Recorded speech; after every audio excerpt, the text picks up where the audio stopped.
0975.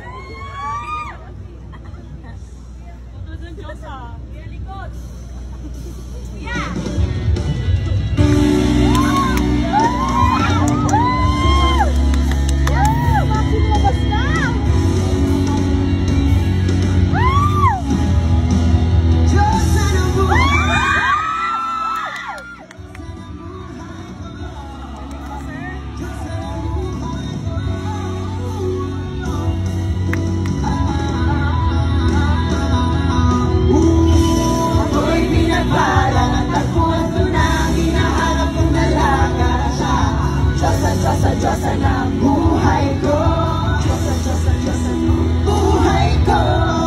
Siyang naglalala mukhang hindi ko na kailangan ng kalahuana siya.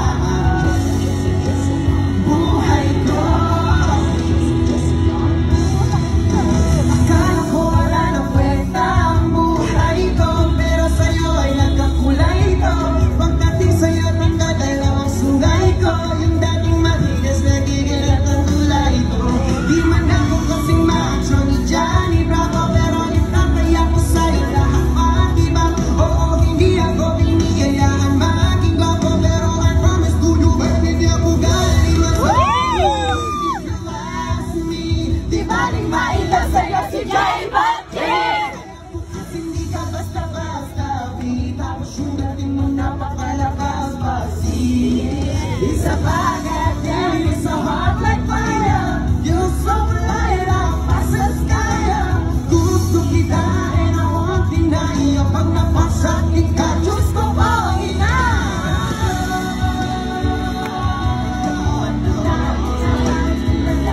Siya ang Diyosa ng buhay ko. Diyosa ng buhay ko. Siyang naglalala mukhang hindi ko na kailangan ng marihuana siya. Buhay ko, buhay ko.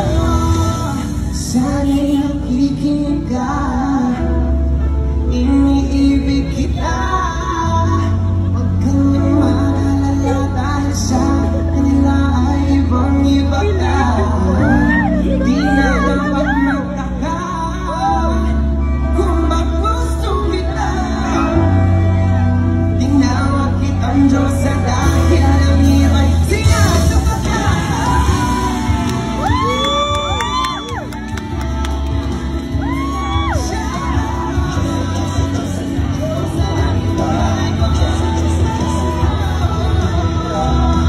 Siyang naglalala mukhang hindi ko na kailangan ng marihuana siya.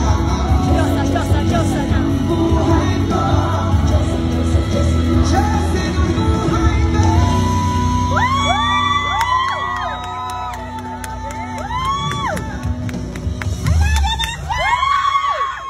Just wow, what a way to cap off today's roadshow episode. That was Dave G with a Stress the Queen original Diyosa right there.